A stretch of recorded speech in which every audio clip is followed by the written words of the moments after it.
being said, God said to me, David's mighty men, how do you think they concluded on stoning him? He said they must have all sat down together and discussed and said, it's the reason why we are where we are. If we did not follow him to this battle, she would have been here to defend our children, would have been here to defend our businesses, would have been here to defend our social lives, would have been here. It is because we followed her. That's why our lives are the way it is. And they all agreed between themselves, let us stone him. And God said to me, what did David do? Instead, David encouraged himself inside the Lord. So he removed himself from their conversation and their anger and their grief, and he entered God. You can shift realms no matter how chaotic your present reality is. You have the capacity as a spiritual man to shift realms. He encouraged himself in the Lord. He entered God. Were they correct? Yes. If they were home, they would have defended their children and their wives. It was because they followed him. But you see, the problem is many followers have zeal. They have a loyalty that ends with safety. But they do not have the visionary capacity to know that in the midst of loss, the hand of God is yet at work. Not many do. That is given to the main leader. So David understood. I get it. You are right, actually, if you were here. But I believe that there is a bigger picture and a bigger plan to this loss that we are enduring. So he shifted himself, entered the Lord. And then the Lord began to say to him, oh yeah, go and ask what you should do. And then God said, pursue, overtake, you will recover all. The same people who sought to stone him, he had to convince them to join him, even though they were tired and weak and broken, depressed and angry, to still journey with him. I'm sure if David was a proud man, he would have said, to Gehenna with all of you. I will go and raise for myself another army. After all, I have the capacity to raise mighty men. Do you know what would have happened? Satan would have taken advantage of their bitterness and redeemed on the DNA of the Davidic that he had put on the inside of them and raised them up to be an army of opposition all the days of David's reign.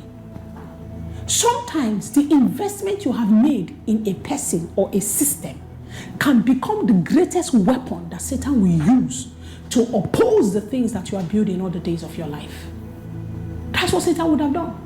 Exactly, and Absalom. He took advantage of the Davidic DNA on the inside of Absalom. Absalom looked exactly like, not exactly, he looked like David. He had David's DNA, he was his son. That was what made it possible for him to stand at the gate and deviate the people. They listened because he was David's son. There are some things that there's a lie that if certain people tell that lie against you, there is no way you can defend yourself to the world, because people will say, he's her son, she's her daughter, so they must be right. So David had to humble himself and carry them still with him, grumbling, angry. Some of them have even thrown small pebbles. And then when they say, what is that? I say, we don't know. Maybe you are feeling things. Say, David, you've been very super sensitive since that thing happened to you, so you just, He carried them. When they got to Brook Besor, and that word for Besor actually meant refreshing and, abundance and all. When they got to Brook Besor, just small water, 200 left again out of the 600. I said, we cannot continue. But David understood and said, it's fine. Rest here. And then he took the remaining ones with him. And then when they finally defeated the people, saw that nothing was harmed. Do you know this is the hardest thing to explain to people? That do you know nothing is actually harmed in your life? They did not understand. They came back, they saw houses burnt down, children gone, wives gone. Hey, we are lost. Hey, we are finished. But they did not know they had actually lost nothing. Not a child, not a woman was lost. God kept them all, but he just kept them within a different location so that they could cultivate faith and the power of pursuit in the midst of weakness. So sometimes when I say to people I'm mentoring, yes, I know you are in your time of greatest brokenness, get up and go. And they're like, Pierre, you don't get it. I'm like, Kele makuba, ikala sukre intekapaya, shiga baruku tamai, ekele veleka. How do I teach you that your biggest weakness and your seeming loss is an invitation to your next level of greatness? Invitation from God. How do I teach a generation who has made weakness and brokenness a culture? How do I teach a generation that has embraced damsel in distress mentality? Everybody is seeing a therapist. Therapy for what? Have you suffered what your mother suffered? Have you suffered what your father suffered? Have you gone through what David went through? And you have given up on your life, given up on your children, given up on your business. Where is your audacity for hope? Where is the ruggedness of spirit by which great men and kings are born? Where is the fight that makes you a Deborah? Where is that capacity to risk it all so that a generation might be saved? Where is your heart? You treasure safety above the deliverance of a people. Do not think that when what is coming comes, you will be delivered. Do not think that your history of service will make up for the present reality of your abandonment. There's a difference.